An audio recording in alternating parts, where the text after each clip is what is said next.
So, welcome back. We have just finished looking at blind search algorithms. We looked at depth first search, breadth first search and DFID, and we saw that they always explore the search space in a systematic fashion, always doing the same thing irrespective of where the goal node is. And the trouble with that these algorithms is that because the search space is growing exponentially, the time that they require to run also grows exponentially in on the average, and therefore, we need to look for alternative methods to explore the space and maybe with a sense of direction, which is what the heuristic function gives us, and hopefully at least for some problems be able to arrive at the solution much faster. So, this next set of videos that we will see or lectures that we will see are on heuristic search. The word heuristic comes from the Greek word, or they have the same source, the word eureka, and there was a word called heurisca. You might remember the word eureka in the context of Archimedes when he ran out of his bath naked on the streets saying eureka, eureka, and that means he had solved the problem of how much is the loss of a body which is floating onto water. The loss in the weight or the decrease in the weight is equal to the weight of the water that is displaced. So, once he realized that, he ran saying eureka, eureka, and eureka basically meant I know, and the word heuristic also comes from the same source, which means that in some sense the algorithm knows where it should go. If you are following my book, you will find all the material on chapter 3 essentially. So, let us just do a quick recap. We have a state space in which we have a start node and a goal node, and we have studied depth first search, where we take out the nodes from the head of the list and then we add the new nodes back at the head of the list, which results in this behavior of depth first search that we have seen, that it dives into the search space. It has a very impetuous nature, just goes off without looking here and there. The other algorithm that we saw was that we again take out nodes from the head of the open list, but this time we add them to the tail of the list, and therefore, we treat open as a queue, and as a consequence the behavior of the search algorithm is starkly different. It tries to stay as close to the source node as possible, and you can think of it as a conservative search algorithm, and as a result of its conservative behavior, it also gives us the shortest path, which means the least number of moves in the solution. Now, both of them are oblivious of the goal. They are just not aware of where the goal is. Ideally, the goal, they should try to move towards the goal. So, irrespective of where the goal is, both the algorithms follow the same predetermined trajectories every time essentially. Now, obviously, that is not intelligent behavior, but it could still form the basis or a foundational layer of a higher level algorithm which uses them, but even for this basis or foundational algorithm we can try and do better. So, what we need is a algorithm with a sense of direction, and that is what we will start looking at in this sequence of lectures. Okay. So, we have a notion of a heuristic function. The heuristic function, which is a function of a node n, in this case this is the node n. Let me draw that again, n. Traditionally, we write it only as a function of the node n, though in reality it is a function of the node n and node g or the goal node, but since very often you may not specify a goal node, as we saw in the water jug example a little bit earlier, you may specify the conditions for the goal to be true, which may be true in a set of nodes. So, we do not tend to express that goal part here, and it is kind of implicit that what the heuristic function does is that it estimates the distance to the goal essentially. For sake of simplicity, in this diagram we have drawn one goal, but if there were many goals, then for each node that we are interested in, we would choose the distance to the nearest goal essentially. So, as n varies over these different nodes, we can, which are the successors of that start node S, we can compute the heuristic value, and then based on the heuristic value we decide which node to open. Unlike depth first search and breadth first search, which always chose the nodes in a predetermined fashion, heuristic search will choose the nodes based on the estimated distance to the goal, and that is why it is called a heuristic search algorithm. The algorithm that we are talking about will be called best first, in the sense that it always chooses the best node first. Now, essentially you can imagine that you have a set of candidates which are stored in the open list, and for every candidate we know what is the estimated distance to the goal, and we want to choose the one which has the lowest estimated distance to the goal. The way to implement this, which is consistent with what we have done earlier, is that we will still extract the node from the head of the open if it is a list like this, but we will keep this open sorted on the heuristic values. So, sometimes these are called as H values. So, this open list will be shortest and the on the H value. So, the lowest will be here and the highest will be here essentially. So, when we pick the node from head, it will always pick the one with the lowest H value, and when we are done generating the new nodes, we will insert them at an appropriate place essentially. In practice, of course, we do not sort the list. In practice, we would maintain open as a priority queue, which is just an efficient way of making sure that you always extract the node with the lowest heuristic value essentially. So, here is a variation of our algorithm that we had written for depth first search. So, we are not doing depth first search, but we are doing best first search, and the only difference that we are making here, or only difference that we are doing here, is that instead of saying that you are going to append the new nodes to the tail of open, we are saying we will do that, but after that we will sort the nodes on the heuristic value. Of course, a little bit of extra change that we also need to do is that instead of the node pair, we will have to make it a node triple and include the heuristic value as part of the this thing, as part of the node representation. So, in the node pair we had a current node and the parent node. In the node triple, we will have the current node, the parent node, and the heuristic value for the current node essentially. So, as I said a little while ago, in practice actually open is maintained as a priority queue, but we can conceptually think of it as being sorted essentially, which is doing the same thing, that always giving to us the node with the lowest heuristic value.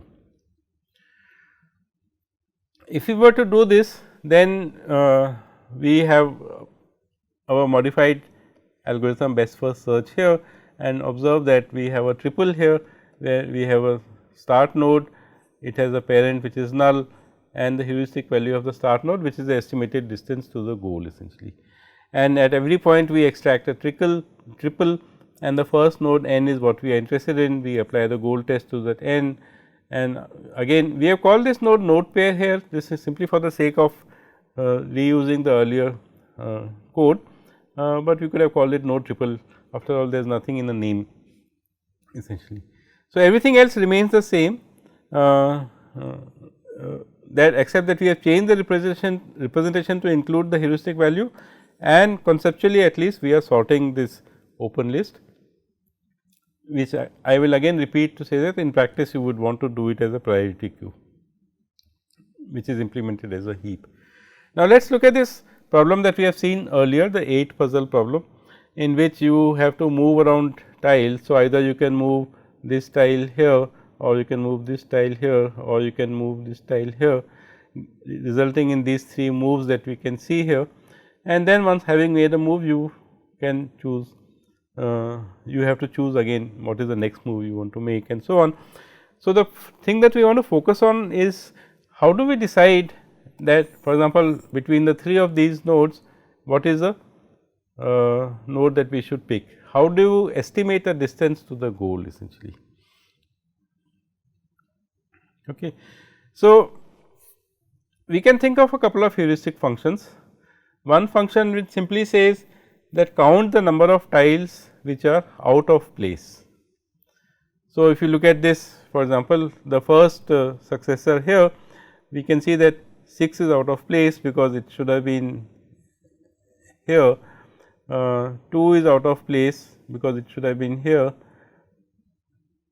1 is out of place, 8 is out of place, but 4 is in place, 7 is in place, and 3 is out of place. So, you can see that 5 tiles are out of place, 3 tiles are in place. So, we can think of this as a distance of 5, which says intuitively that you have to change the position of 5 this thing essentially. The other measure that we can use is the notion which is close to Manhattan distance, and what you do there is that you found the distance to every tile's destination for each tile essentially. So, if I look at this third example here, then you can see that for 6 to go to its destination, it has to make one move here, a second move here, and then a third move here. So, the distance of 6 is 3, the distance of 2 is 0 because it is in place, distance of 5 is 0, 4 is 0, and if you look at 3, then the distance of 3 is also 3 because it has to come here, then it has to go here, then it has to go here. So, in this manner we compute the distances for each tile, and the sum of the distances will give us an estimate of distance to the goal. Now, both of us in some sense try to tell us, both of the heuristic functions try to tell us which node is closer to the goal. The first one is kind of more coarse because it simply says how many tiles you have to get into place. The second one is a little bit more refined because it tells you how much each tile will have to move to reach the goal node essentially. The trouble with heuristic functions is that it is very difficult to define heuristic functions which are accurate. So, here is let us look at another example, where this is the node n that we are looking at, and you can see that the first heuristic function, which is also called a Hamming heuristic function because it tells you how many things are out of place. So, in this case we can see that there are 2 things out of place, 1 is in place, 2 is in place, 7 is out of place, 4, 5, 6 are in place, 8 is in place, and 3 is out of place. So, that gives us this count of 2 essentially. If you had counted the distances, then this distance would be 6 for this node. Now, if you look at the 2 successors that this node has, you can move 4 down, that is what we have done here, and we get this thing, and now 4 was in place earlier and now it has gone out of place. So, all these values have gone up by 1 here essentially. Alternatively, you could have moved 8 here in the second move, and again 8 was in position and it has gone out of place. So, the heuristic values have gone up. So, this kind of illustrates the fact that heuristic functions are not always accurate. Now, clearly if you want to go from this node n to the goal node G, you will have to go through one of these through children nodes, but the heuristic function is telling you that both these children on both the heuristic functions are worse than the current node, and that is a phenomenon of local minima. In this case, we will explore this a little bit more. That is a problem with heuristic functions, that you often end up with local minima or maxima, where essentially what you want to reach is a value of 0 and you are starting with a value of 2 in the case of first heuristic function or 6 in the case of second heuristic function, but in both the moves the heuristic value is going up essentially, which does not look very encouraging, but it has to go through one of those nodes. Very often if you have played this puzzle as a child, you would have seen some pictures which are trying to which are placed instead of these numbers, and in from that perspective we can think of this as similarity, that you try to move to that successor which is more similar to the goal node. Okay. So, in this example either move increases the distance to the goal, but if you are working with a puzzle which had pictures on it, then you can see that the node n is more similar to the goal node g than either of the two successors, and you can think of similarity as the inverse of the distance, because the closer you are, the smaller is the distance, the more is the similarity. So, that is another way of looking at it, and this also illustrates the fact that if we make either move, that if we move this tile here or if we move this tile here, which is what we did in the same this thing, because it is the same puzzle actually with the figures of with the picture of the dog thrown in, the location is still the same. If you were to kind of look at this slide carefully, you would see the numbers that we were talking about, 7 is here, 8 is here, and so on. It's just that we have pictures, and therefore, we can think of similarity essentially. We can see similar phenomena for Rubik's cube, which some of you must have solved, is that very often you have to move from a state which is fairly similar to the goal state, but where any move makes it a little bit less similar. So, this problem we will look at again later.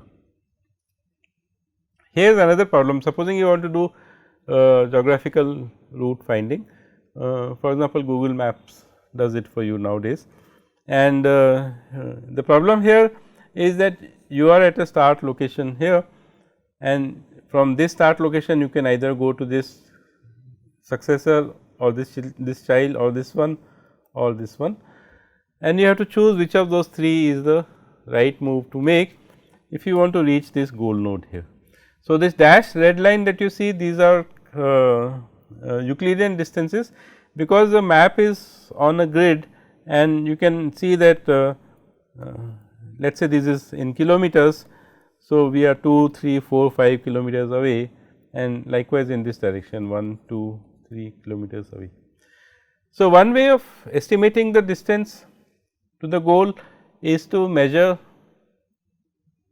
the Euclidean distance, which is the distance as the crow flies, which you know is a formula which you can compute by taking the differences, adding and taking their squares of the differences, adding them and taking the square root.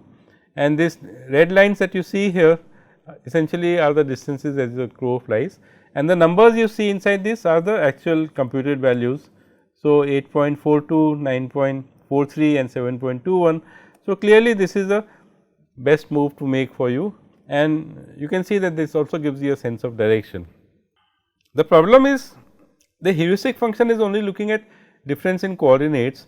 So, it is not aware, for example, that there might be a river running across the path, and the only bridges which happen are here and here and here, but you know it will try and drive you closer in the direction of the goal, and we will see a real world example in a moment.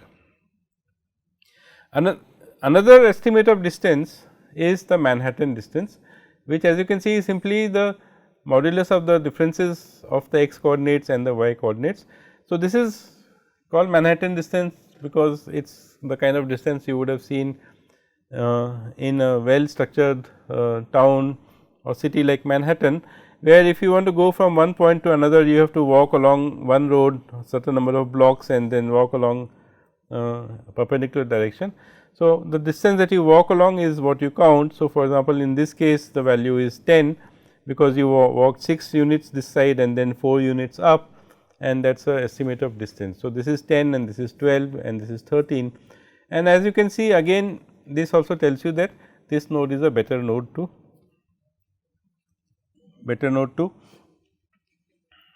go to. Now, if you were to run best first search algorithm on this problem, then you would find that this is the kind of exploration it would have done. it will have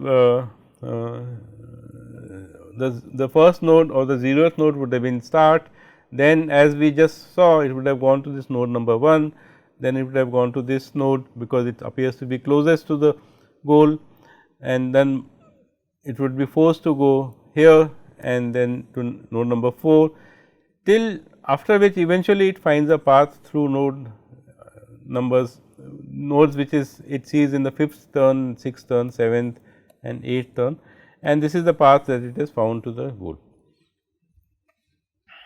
So, this is the behavior of the best first search algorithm. It tries as far as possible to go towards the goal, but if there is a obstacle on the way, or in this case if there is a river, then you cannot essentially. So, here is a real world example I was looking at a couple of days ago, is that if you are here at IIT Madras and if you want to go to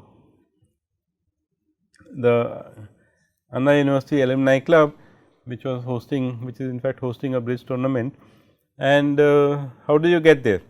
So, if you consult Google Maps, then you can see that Google Maps gives you this as the best path, and it gives you some alternate paths which you can go like this, but it has figured out that there is a bridge here and there is a bridge here. So, the path has to go through those bridges, and that is a thing that any search algorithm will do for you. As long as it is a global search algorithm, it will investigate all possible paths and take you to the path which it will find a solution for you essentially. Now, if you were to superimpose a graph on this same problem that we saw with the start node and the same goal node, you will see that the search algorithm will drive you towards this set of nodes which appear to be closest to the goal node essentially. But because the algorithm is complete, because it maintains the open list all other candidates that it has not yet inspected, it will eventually find a path to the goal node essentially. So, how does the search frontier look like? We have already seen earlier that the search frontier for depth first search is the set of pink nodes that we are seeing here, which is growing linearly. The search frontier for breadth first search was the set of yellow nodes that we have seen here. In practice, because the performance of best first search depends on the heuristic function, and as we have seen that heuristic function can sometimes be misleading, it can take you towards the river front when you have to go from there to somewhere else. So, in practice the search frontier tends to be quite erratic in nature, but it has been empirically observed that it is often tends to be exponential in nature. If you had a perfect heuristic function which is like an oracle which tells you what is the right choice to make at every place, then the search frontier would simply be linear essentially. It would just go off in some direction which takes you to the goal node essentially. But unfortunately, our heuristic functions are not perfect, and hence the search frontier tends to be a little bit larger than a linear function. What about the quality of the solution found? So, let us take this slightly contrived example. If you are at the start node here and you want to go to the goal node, then there are short segments of roads which take you to a path which is heading towards the goal, but the number of segments is 5, whereas there is a longer way of reaching the goal which has only 2 segments. So, if you are interested in the number of hops only, then you can see that best first search does not find the shortest path. We will see variations of best first search which will also give you shortest paths later essentially, but at the moment we are focused more on finding the solution quickly, and that is what the heuristic function is trying to do for us. Now, as I said, the search frontier for this thing also tends to be exponential in nature, which is a bit unfortunate. So, we have to look for other algorithms, because we do not, as computer scientists, we do not like things which are going exponentially. So, we will start looking at variations which require less time and less space, and we start with an algorithm called hill climbing, which is a local search algorithm. It is local in the search in the sense that it only looks at the local neighborhood of a current node, as opposed to best first search, which looks at all the possible candidates that we have ever generated, which are kept and stored in the open list essentially. Hill climbing algorithm just throws away all the earlier candidates, and the algorithm is can be seen as following, that you are at some given node, which is initially the start node, and you go to a neighbor which is the best of all its children. So, you do move gen on that, sort it, pick the head, that is the best node, and if this new node is better than the old node, which is given by the fact that its heuristic value is less, you move to the new node, which is shown here, and then look at the next node, which is the one of the children of the or one of the neighbors of the node. So, we just keep repeating this process of moving to the best neighbor if it is better, else you just stop. So, while h of new node is less than h of node, you do this, otherwise you exit from there. In practice, you do not even need to sort the children of any given node, because sorting is still quadratic in nature or at least n log n in nature, whereas you just want the best node. So, you can just scan it once and get the best node in linear time, but that is a matter of implementation, we should not worry too much about. Okay. One thing to notice is that there is a change in the termination criteria. We simply said that if you can't find a better node, you terminate, which is very different from what we said earlier, is that if you have found a goal node, you terminate, or if there is no path to the goal node, then you terminate. Here it is neither, it simply says if you can't find a better node, you terminate, and that we will see results in certain change in behavior. The point to note is that as a local search algorithm, it has burnt its bridges by not storing the open list. So, it can go and get stuck in the local optima. The nice thing about hill climbing is that it is a constant space algorithm, it only looks at the neighbors of a node.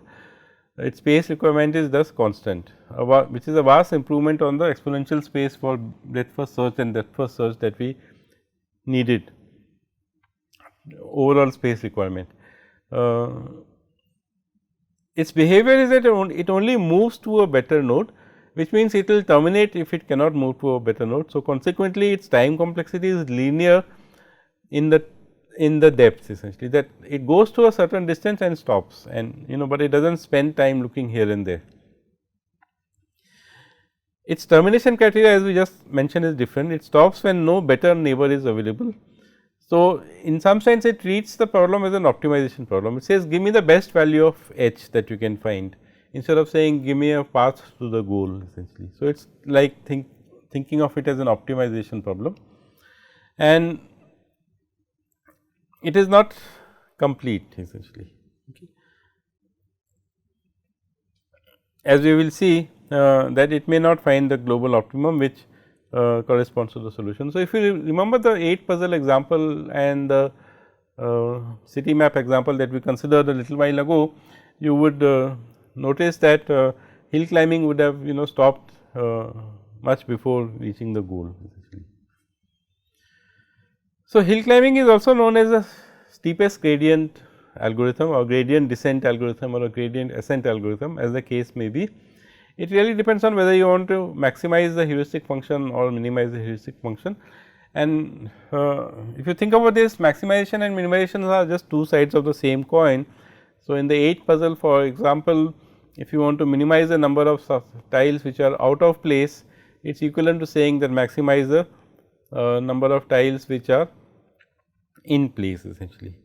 So, if you were talking about a maximization example, then hill climbing is essentially saying that you go in the direction of the steepest gradient, you just keep climbing.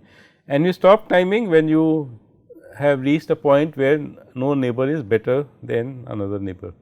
Now, as you can imagine, if you were doing this, if you were blindfolded and put on a hillside and you would do something like this, and not surprisingly this algorithm is called hill climbing, you would reach a place where you thought was the top, but if you were to open your eyes, you would see that it is what is called as a local maximum, and you have not found a solution, but the algorithm will terminate at this place essentially. So, what do we do? How do we address the problem of not getting stuck in local maxima? This is something that we will do in the next few classes. We will start off by looking at some deterministic algorithms to avoid local maxima, or we could look at some stochastic algorithms as well. And we also need to get an insight into the fact that the surface that we are talking about is defined by the heuristic function. That if you could somehow define a heuristic function where the surface is monotonic, in the sense that there is only one maxima or only one minima as the case may be, then for example, if the surface was like this, then you can see that you would have reached the global maximum. And we will see, we will get some insight into this as we go along, that the surface is defined by the heuristic function.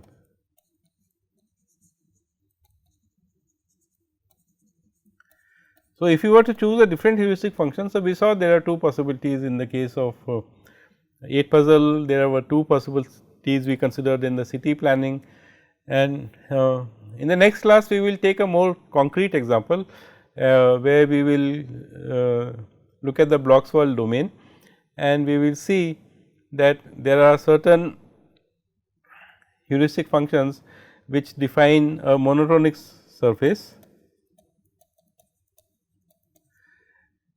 which would take you to the goal node, but jagged surface like the one that we have started here with, you could end up on a local maxima.